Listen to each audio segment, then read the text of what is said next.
1, 2, 3.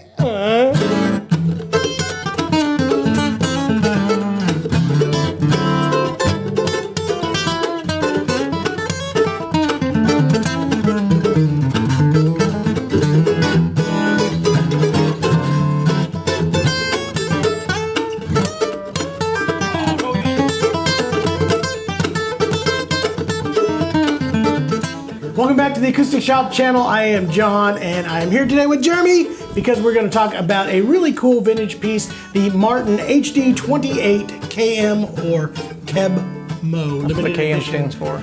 guitar. So we're going to unbox that here in just a second.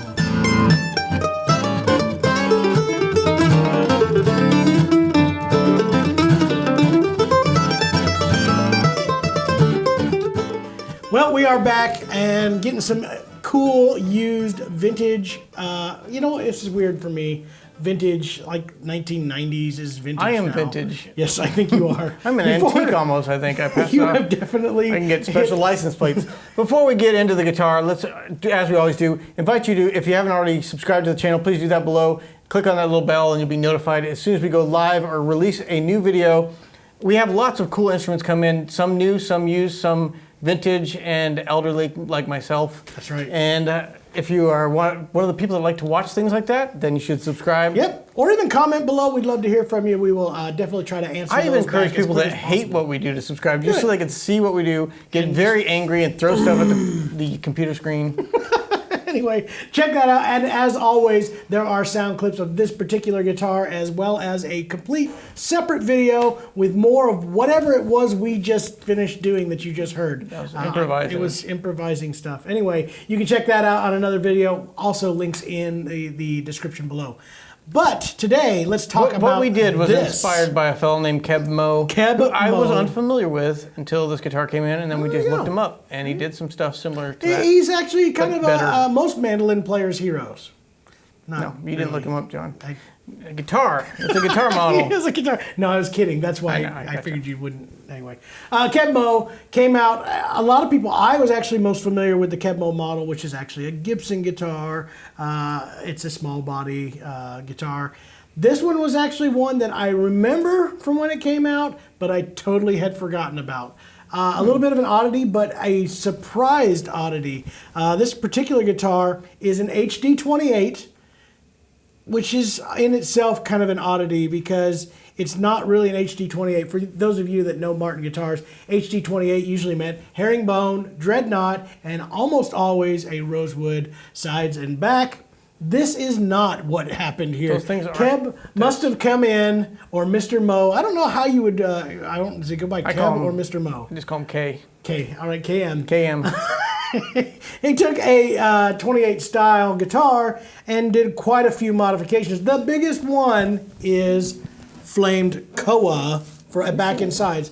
Not a very common choice for dreadnoughts, but surprisingly in this particular guitar, it actually has come off really, really well. When this guitar was brought into the shop, I was kind of like, Koa dread, I don't know. Looks cool, but I don't know about that. So it has the same appointments. The white binding, the 3-ply white binding, herringbone trim. But like I said, change up there. Has an Engelmann Spruce top on this particular one, which is cool. Has a toner, which I'm going to be honest with you. I'm not a big fan of toners. I know it looks a little bit more aged and stuff from new. Especially when they come out new. When they come out new. But with all lacquer, it also changes and continues to get more orange as it ages. And sometimes it gets a little bit funky. So far, this has not done that, but it's definitely got a more orange look than probably what it had originated with. Again, specs on this particular guitar, abalone rosette, and a signature here at the last Who fret. did they get to sign it? I wonder. It was actually KEB-MO, Jeremy. I don't know if you know that or Makes not. sense, I guess. They did do the Schallers gold tuners on this with ebony buttons, which is really, really cool as well. The backstrip, that's different from standard. No, this is a standard zigzag pattern of a D28 or HD28. stand corrected. You should. I thought they did herringbone on that too, but I was You're actually incorrect. sitting down, so you're actually I sitting sit corrected. Anyway, another kind of oddity, because Koa is kind of in that more mahogany type of world. It's kind of, I've heard it referred to as Hawaiian mahogany. Usually on the mahogany guitars that Martin had put out, there was no volute in the back. But since this is a 28, it gave it that volute, even though it's not rosewood. It's a little bit of an anomaly, but definitely kind of fits in that in-between 28, 18 specs. This was part of a bunch of series of guitars that happened in the 90s, and I believe it continued up into the early 2000s of these limiteds or signature guitars that had happened. Martin was kind of doing this limited series like every other month. There was a new variation of some limited edition guitar that came out. I saw one that I still think was probably one of the most odd guitars. They did a MTV one. Do you remember that the guitar? Unplugged guitar, and it combined different parts of different guitars. Which I think was combining the two worlds of electric and acoustic. I'm going to divert a little bit because this is one of those series. I like to talk about this guitar because I thought this was probably the funniest guitar. It was a combination of a rosewood and mahogany guitar. I want to imagine that when that happened, the executives from MTV were like, hey, this Unplugged series is doing so well. We would like to build a limited edition guitar. Martin's like, well, what'd you like to build it out of? And they said, well, I don't know. What most people build guitars out of. A little bit of that. And usually said, well, the most popular woods are rosewood and mahogany. And the execs went, well, why don't we do both? So it was kind of a weird one. It had rosewood top, back and sides on this half of it, and on the bottom half it was mahogany. Anyway. I like to think that they went in there and said, you know what we're doing with Unplugged is we're bringing the electric people and the acoustic people together. Let's do something like that on this guitar, and let's bring the rosewood and the mahogany together and just see what comes out of it. I see where you're going with that. I like my story better. It's more If you work for Martin Guitars, or if you worked around that time period, please write in the comments below why you did that. Why did you do that? Anyway, there were a lot of limited edition guitars that were coming out in this time period, and some actually were really, really cool.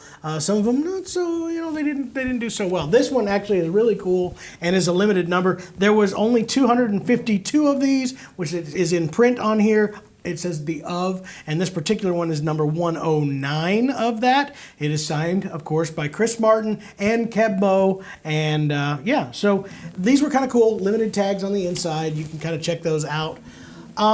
Again, a very big surprise for me was the tone of this guitar. I really not the color, was not the toner, but the actual tone, yes, of this guitar. I would never have expected myself to kind of really like a Koa back insides Dreadnought, but actually turned out really, really good. So this is the Martin HD 28KM or Kebmo. Very, very cool guitar. Beautiful. Not exactly what I expected, but I would play this guitar. So let's let the folks know what it sounds like. We can do that. Some sound samples, hope you guys John. enjoy it.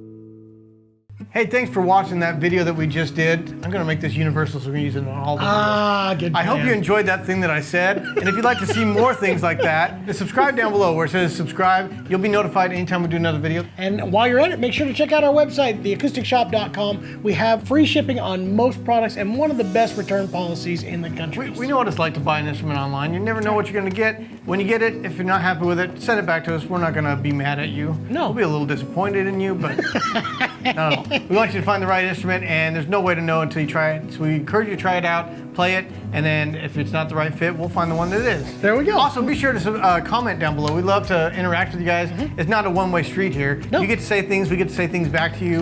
If we say mean things, we're gonna say mean things back. We may or may not do that. Anyway, we thank you guys for watching, and we will see you next time.